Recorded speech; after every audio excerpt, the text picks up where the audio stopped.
খোদার কসম করে বলি, কেউ যদি দিলের ভিতরে আল্লাহর ভয়কে জাগ্রত করতে পারে, গুনাহ থেকে বেঁচে থাকতে পারবে। এজন্য আল্লাহ রাব্বুল আলামিন বলেন কোরআনুল কারীমের 7 নম্বর সূরা সূরাতুল আরাফের 201 নম্বর আয়াত, আল্লাহ তাআলা বলেন ইন্নাল্লাযীনা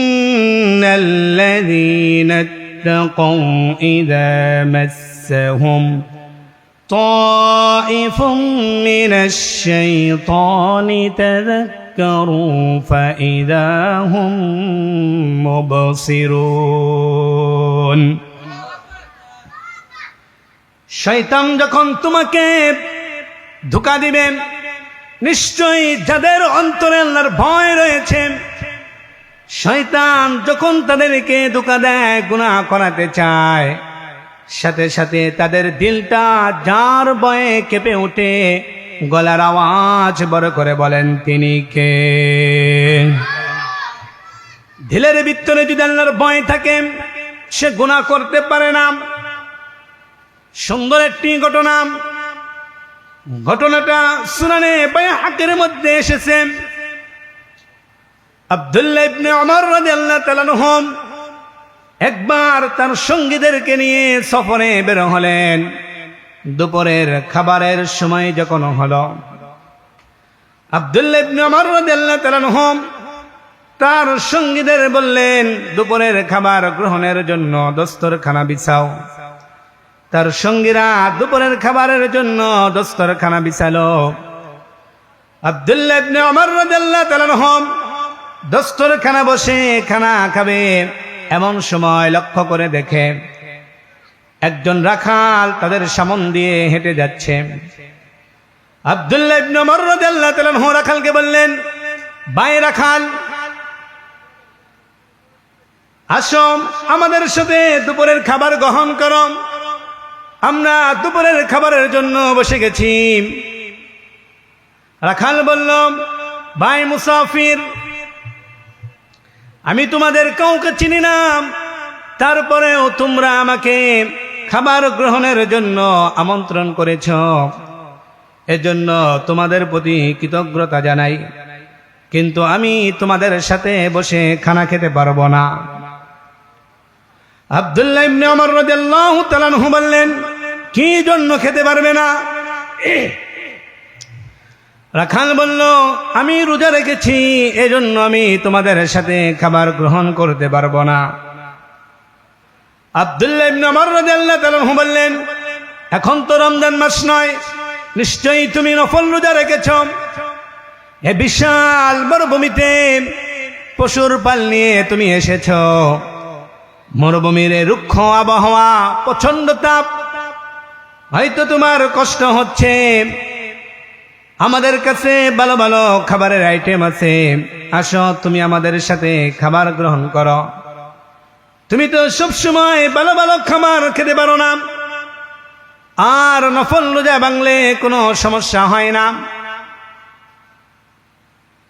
রাখাল বলল, ভাই মুসাফির, আমিও জানি নফল রোজা ভাঙলে কোনো সমস্যা হয় না, কিন্তু আমি তোমার কথায় রোজা ভাঙতে পারবো না। আমি তো ওই 0 দিনের জন্য রোজা রেখেছি, যেদিন মানুষের আমল ছাড়া আর কোনো কিছুই কাজে লাগবে না।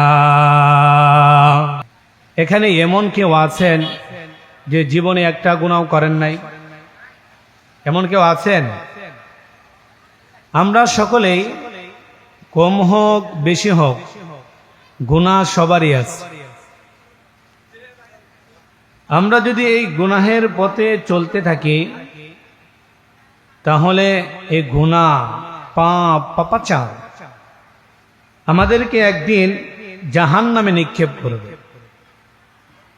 আর যদি আমরা এর থেকে নিজেকে বিরত রাখতে পারি, তাহলে আমরা জান্নাতের পথে পরিচালিত হতে পারবো। সুবহানাল্লাহ। এই পৃথিবীতে আমাদেরকে যিনি প্রেরণ করেছেন, গলার আওয়াজ বড় করে বলেন তো তিনি কে? আল্লাহ তাআলা কি আমাদেরকে এমনি এমনি প্রেরণ করেছেন? রব্বুল আলামিন আমাকে আপনাকে কেন দুনিয়াতে পাঠালেন, কি জন্য আমাদেরকে সৃষ্টি করা হলো?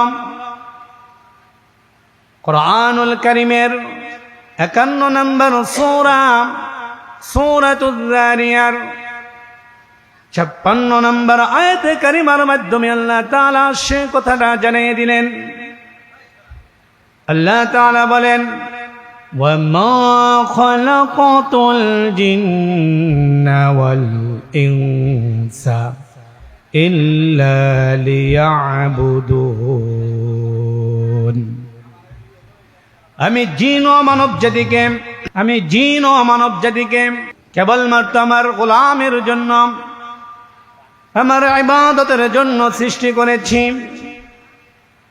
আমাদেরকে যার গোলামের জন্য সৃষ্টি করা হয়েছে, গলার আওয়াজ বড় করে বলেন তিনি কে?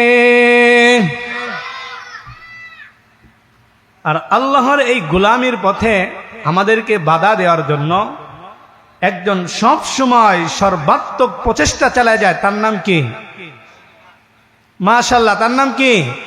এই শয়তান, ইবলিস আমাদেরকে ধোঁকা দেওয়ার জন্য সর্বাত্মক প্রচেষ্টা চালিয়ে যায়। ইবলিস জান্নাত থেকে বিতাড়িত হলো। কি জন্য তাকে জান্নাত থেকে বের করে দেওয়া হলো তা তো আমরা সকলের জানা। রব্বুল আলামিন সাইয়্যিদিনা আদম আলাইহিস সালামকে বানানোর পর ফেরেশতাদের সামনে এনে বললেন, ও আদম, এই জিনিসগুলোর নাম বলো। প্রথমে আল্লাহ তাআলা ফেরেশতাদের জিজ্ঞাসা করলেন, জবাবে ফেরেশতারা বলল, সুবহানাকা লা ইলমা লানা ইল্লা মা আল্লামতানা।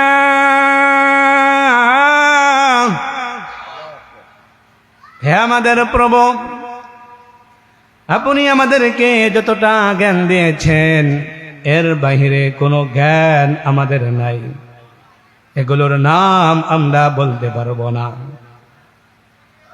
রব্বুল আলামিন সাইয়্যিদিনা আদম আলাইহিস সালামকে সেই জিনিসগুলোর নাম বলতে বললেন। আদম আলাইহিস সালাম এক এক করে সবগুলোর নাম বলে দিলেন। আল্লাহু আকবার।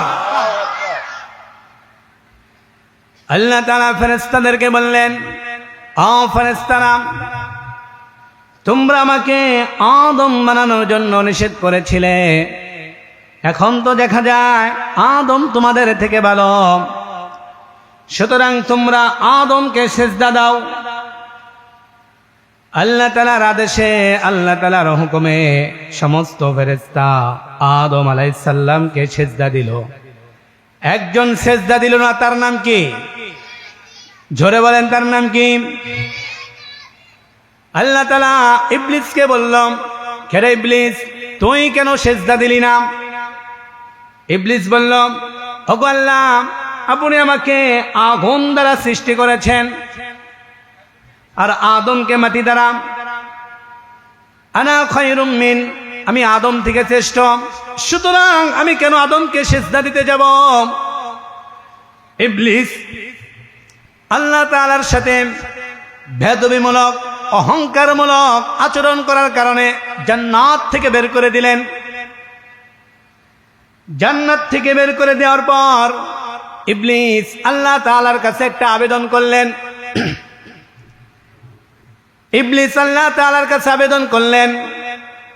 রব্বুল আলামিন সেই কথাটা সূরা আরাফের মধ্যে তুলে ধরেছেন। ইবলিস তখন বলল, রব্বি আনযিরনি ইলা ইয়াউমি ইউবআসুন।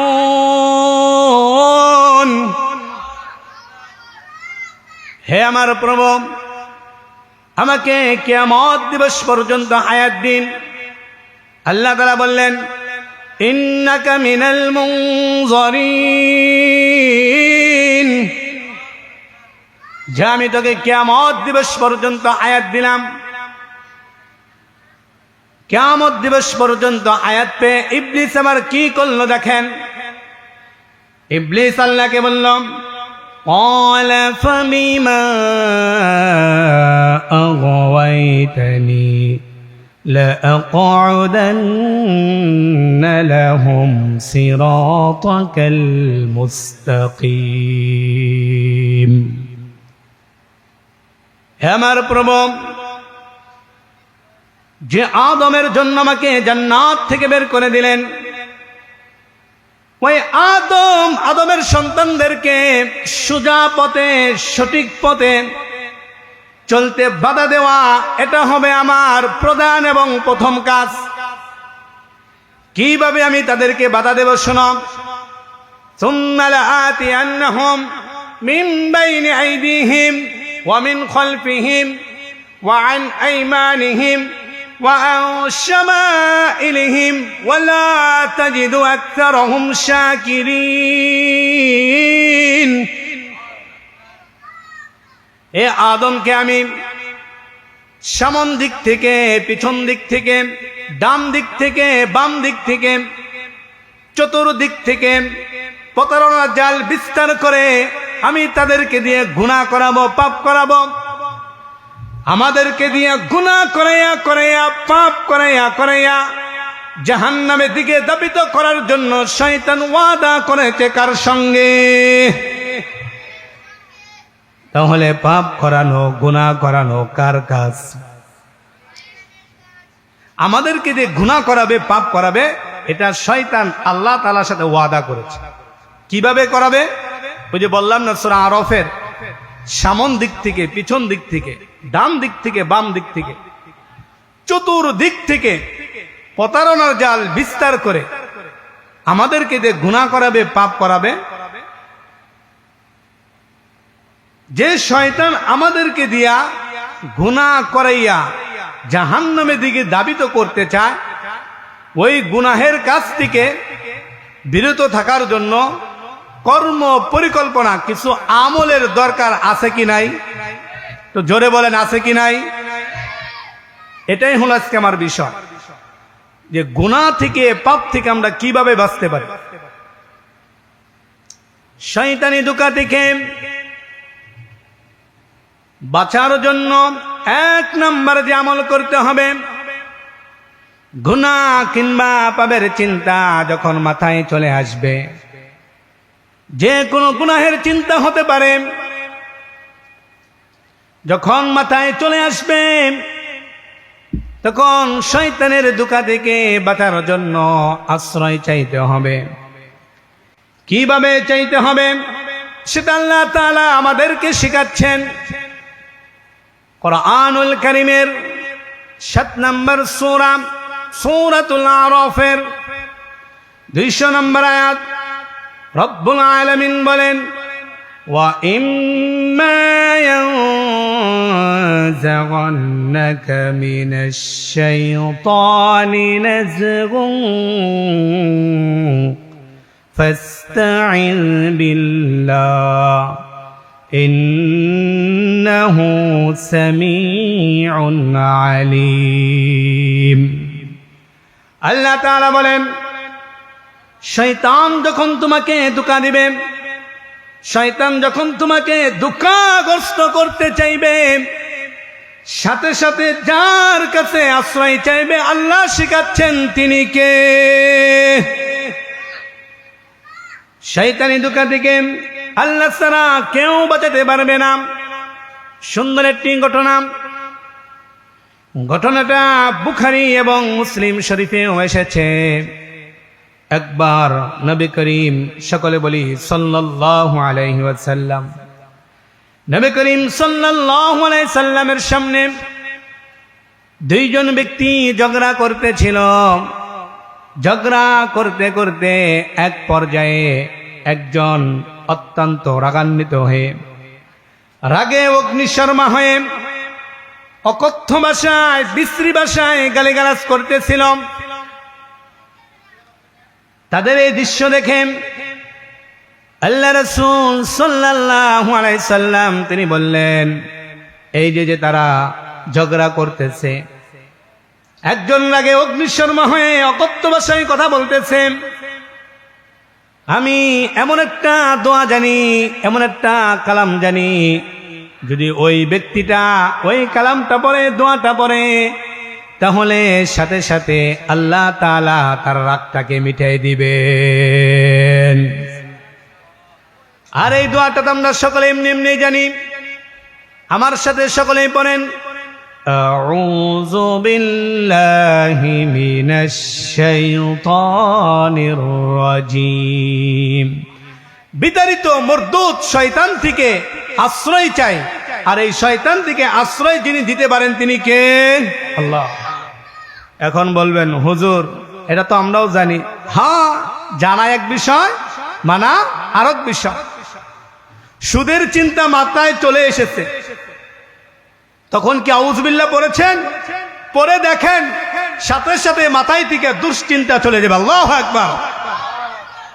যুবক ভাইয়েরা, গুনাহ করতে মন চায়, মোবাইল হাতে নিয়েছেন, অশ্লীল আজে বাজে ভিডিওগুলো চলে এসেছে, দেখতেই মন চায়, তখন কি আউযুবিল্লাহ পড়েছেন? একটা মেয়েকে টেক্সট করতেই মন চায়, এটা শয়তানের ধোঁকা, তখন কি আউযুবিল্লাহ পড়েছেন? পরে দেখেন মাথা থেকে শয়তানি চিন্তা সব রিমুভ হয়ে যাবে। আল্লাহু আকবার। তাহলে এক নাম্বার আমল হলো আউযু বিল্লাহি মিনাশ শাইতানির রাজীম। রাস্তায় দাঁড়ায় রয়েছেন, সুন্দরী মেয়ে দেখতেই ভালো লাগে, তখন আউযু বিল্লাহ পরে দেখেন পাশে থেকে শয়তান চলে যাবে। আর শয়তান যখন চলে যাবে তখন শয়তানির চিন্তা ভাবনাও দূর হয়ে যাবে।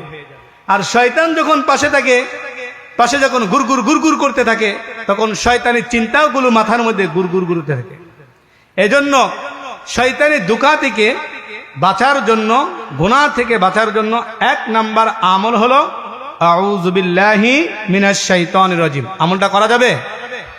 জোরে বলেন, করা যাবে? দুই নাম্বার আমল, দিলের ভিতরে সব সময় একজনে ভয় লালন করতে হবে, আর তিনি কে? তিনি কে? আল্লাহ। খোদার কসম করে বলি, কেউ যদি দিলের ভিতরে আল্লাহর ভয়কে জাগ্রত করতে পারে, গুনাহ থেকে বেঁচে থাকতে পারবে। এজন্য আল্লাহ রাব্বুল আলামিন বলেন কোরআনুল কারীমের ৭ নম্বর সূরা সূরাতুল আরাফের ২০১ নম্বর আয়াত, আল্লাহ তাআলা বলেন ইন্নাল্লাযীনা ইত্তাকাউ ইযা মাসসাহুম তাইফুম মিনাশ শাইতানি তাযাক্কারু ফাইযা হুম মুবসিরুন। শয়তান যখন তোমাকে ধোঁকা দিবে, নিশ্চয়ই যাদের অন্তরে আল্লাহর ভয় রয়েছে, শয়তান যখন তাদেরকে ধোঁকা দেয়, গুনাহ করাতে চায়, সাথে সাথে তাদের দিলটা যার ভয়ে কেঁপে ওঠে, গলার আওয়াজ বড় করে বলেন তিনি কে? দিলের ভিতরে যদি আল্লাহর ভয় থাকে, সে গুনাহ করতে পারে না। সুন্দর একটি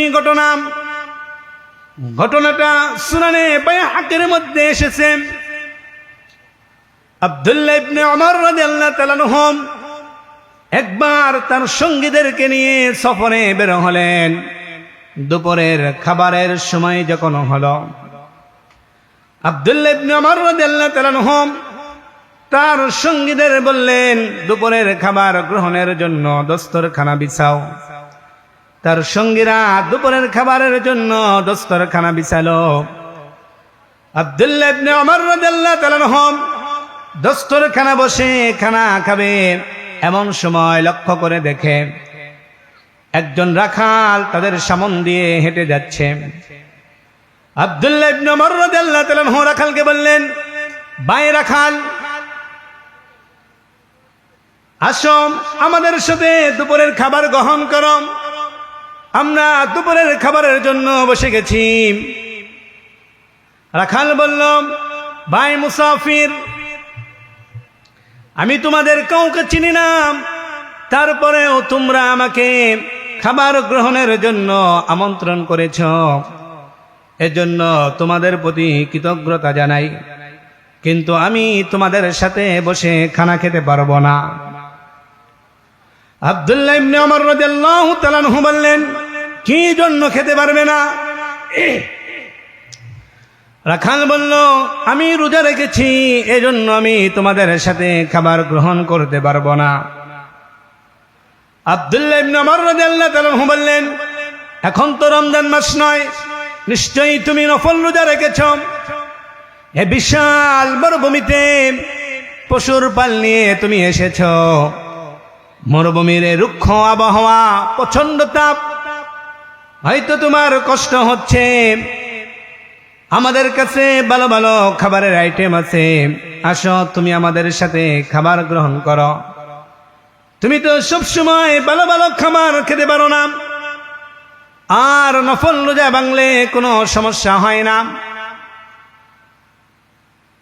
রাখাল বলল, ভাই মুসাফির, আমিও জানি নফল রোজা ভাঙলে কোনো সমস্যা হয় না, কিন্তু আমি তোমার কথায় রোজা ভাঙতে পারবো না। আমি তো ওই 0 দিনের জন্য রোজা রেখেছি, যেদিন মানুষের আমল ছাড়া আর কোনো কিছুই কাজে লাগবে না। জোরে বলেন না সুবহানাল্লাহ। এখানে এই ঘটনা শেষ নয়। রাখালের এমন জবাব শুনে আব্দুল্লাহ ইবনে ওমর রাদিয়াল্লাহু তাআলা আনহু বিস্মিত হয়ে গেলেন, আশ্চর্য হয়ে গেলেন। আব্দুল্লাহ ইবনে ওমর রাদিয়াল্লাহু তাআলা আনহু রাখালকে পরীক্ষা করার জন্য বললেন, ভাই রাখাল, এদিকে আসো। রাখাল যখন সামনে এগিয়ে আসলো, আব্দুল্লাহ ইবনে ওমর রাদিয়াল্লাহু তাআলা আনহু বললেন, এই যে বিশাল পশুর পাল নিয়ে এসেছ, এগুলো, এই পশুগুলো কার?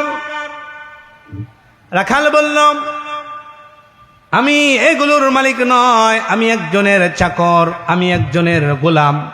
আমি এই পশুগুলো চড়াইতে মরুভূমিতে এসেছি, এগুলোর মালিক আমি নয়। আব্দুল্লাহ ইবনে ওমর রাদিয়াল্লাহু তাআলা আনহু মনে মনে ভাবলেন, এই তো তোমাকে পরীক্ষা করার জন্য একটা অপশন তো আমি পেয়ে গেছি।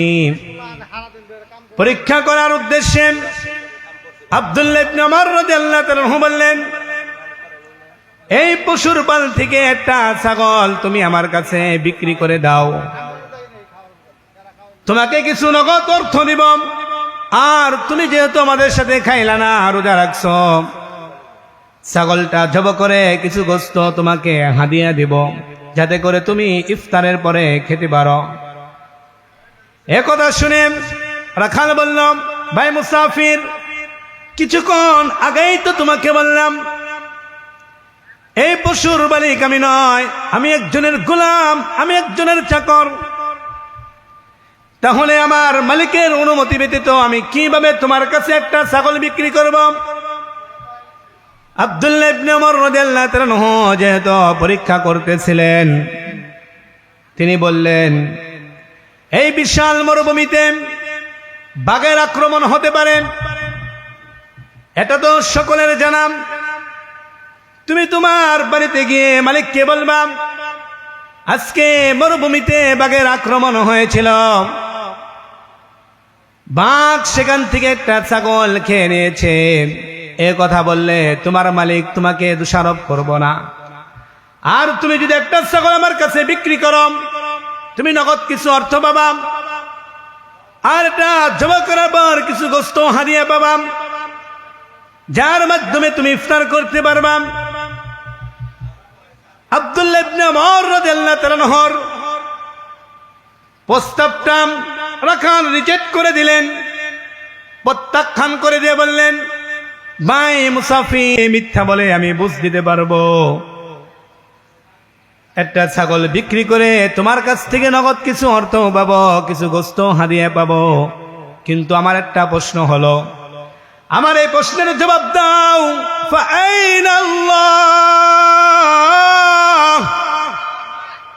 আল্লাহ কোথায়? তোমার আমার এই প্রতারণামূলক লেনদেন বাড়িতে আমার মালিক জানবে না, দুনিয়াদারি কেউ জানবে না, কিন্তু তোমার রব, আমার মালিকের রব, গোটা বিশ্বের রব, ওই প্রতিপালককে তো ধোঁকা দেওয়া কারো পক্ষেই সম্ভব নয়। জোরে বলেন না সুবহানাল্লাহ। এ হলো আল্লাহর ভয়। যদি দিলের ভিতরে আল্লাহর ভয় থাকে তাহলে আজে বাজে কুপ্রস্তাব দিয়ে, লোভনীয় প্রস্তাব দিয়ে, তো যার দিলের ভিতরে আল্লাহর ভয় আছে তাকে আজে বাজে প্রস্তাব দিয়ে, কুপ্রস্তাব দিয়ে, লোভনীয় প্রস্তাব দিয়ে তাকে দিয়ে গুনাহ করানো সম্ভব না। কেউ যেটা দেখে না সেটা যিনি দেখেন তিনি কে? কেউ যেটা দেখে না সেটা আল্লাহ তাআলা দেখেন। যুবক ভাইয়েরা, গভীর রাত হয়েছে, মোবাইল ফোন হাতে নিয়ে যদি আজে বাজে ভিডিওগুলো দেখেন, আপনি আপনার বেডের ভিতরে একাই ঘুমিয়েছেন, দুনিয়াদারি কেউ দেখবে না, আব্বু আম্মু দেখবে না, ভাই বোন কেউ দেখবে না, কারণ সবাই যার যার বেডে ঘুমায়। আপনি যদি ফোনটা হাতে নিয়ে আজে বাজে অশ্লীল ভিডিওগুলো দেখেন, দুনিয়াদারি কেউ দেখবে না, কিন্তু একজন যিনি সব কিছু দেখেন তিনি কে? আমার আল্লাহকে তো ফাঁকি দেওয়া যাবে না। ইন্নাল্লাহা লা ইয়াখফা আলাইহি শাইউন ফিল আরদি ওয়ালা ফিস সামা। আসমান জমিনে যা কিছু আছে সব কিছু আল্লাহ তাআলা জানেন। অপরায়তে আল্লাহ তাআলা বলেন, وعنده مفاتح الغيب لا يعلمها إلا هو يعلم ما في البر والبحر بما تسقط من ورقة إلا يعلمها। অদৃশ্যের খবর একমাত্র যিনি জানেন তিনি কে? স্থলভাগ, জলভাগ, যা কিছু হয় শুধু তাই না, পৃথিবীর কোনো এক প্রান্তে কোন একটা দেশের যদি কোন একটা গাছের পাতা পড়ে যায়, সেটা পৃথিবীর কোন প্রান্তে, কোন দেশে, কোন গাছের পাতা, সে খবরও আমার আল্লাহ তাআলা জানেন। সুবহানাল্লাহ।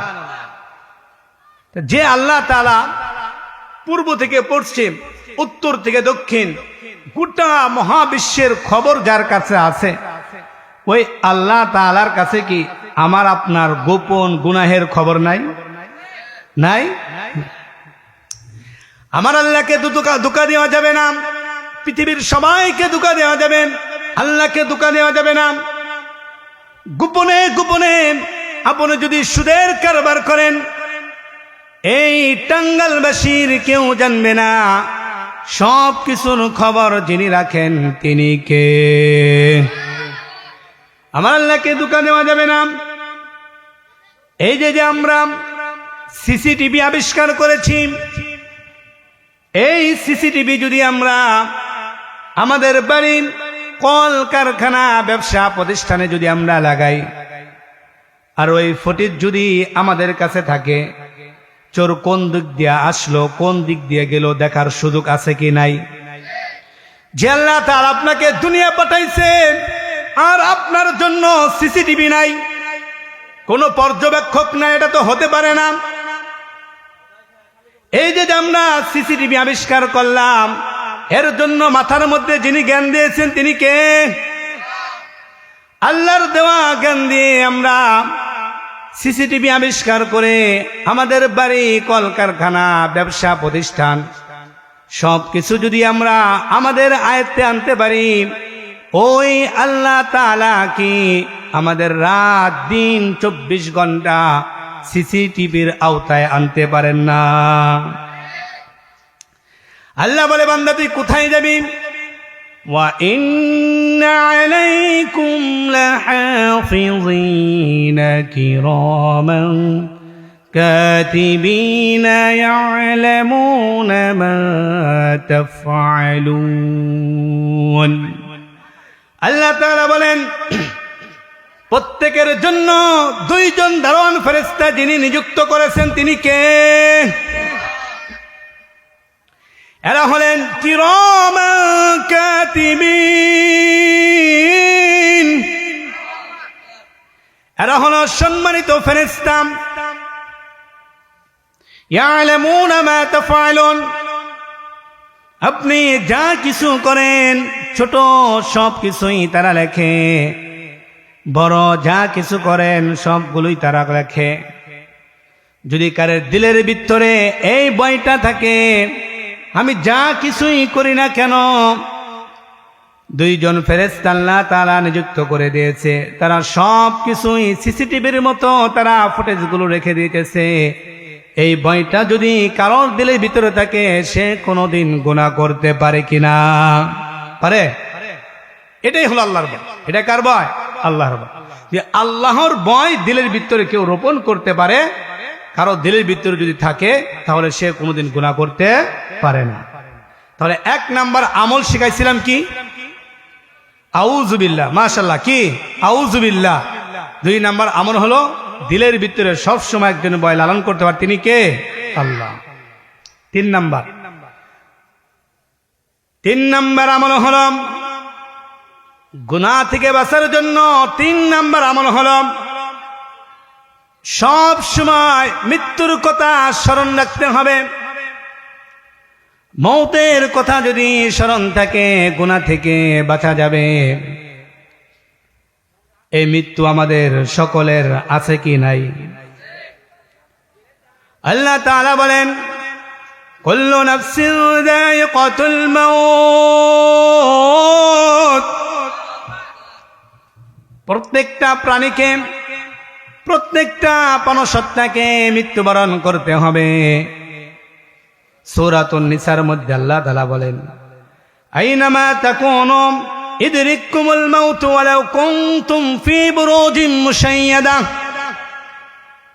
তোমরা যেখানেই থাকো না কেন মৃত্যু তোমাদেরকে অবশ্যই পাকড়াও করবে, যদি তোমরা সুদৃঢ় দুর্গের ভিতরে অবস্থান করো। এই মৃত্যু একদিন আমাদের সকলের আসবে। মৃত্যুর হাত থেকে কেউ রেহাই পাবে না। এই যে আমরা প্যান্ডেলের নিচে এসে বসেছি, এখান থেকে বাড়ি নাও ফিরতে পারি, এখান থেকে আমাদের লাশটাও বাড়ি যেতে পারে, পারে কিনা?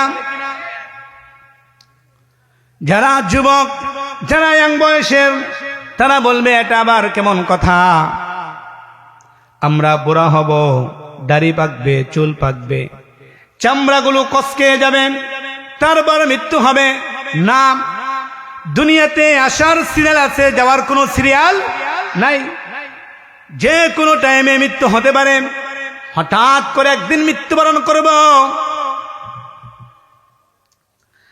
যুবক ভাইয়েরা, যারা ফোন হাতে নিয়ে বাজে বাজে ভিডিওগুলো দেখো, অশ্লীল বাজে ভিডিওগুলো দেখো, ওই টাইমে তো মৃত্যু হতে পারে, পারে কিনা?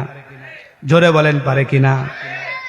যারা মানুষের ক্ষেতের আইল ঠেলাঠেলি করে, অন্যের সম্পত্তি দখল করে নেয়, এরকম ভূমিদস্যু প্রত্যেকটা গ্রামে আছে কি নাই?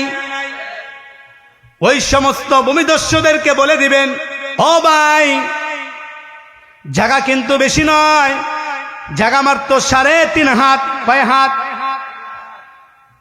এই যে হাজার হাজার একর জমি তুমি যে দখল করেছো, তোমার নসবে মাত্র সম্পত্তি মিলবে 3.5 হাত। কয় হাত? 3.5 হাত। এজন্য কারো দিলের ভিতরে যদি আল্লাহর ভয় থাকে, সে কখনো গুনাহ করতে পারে না।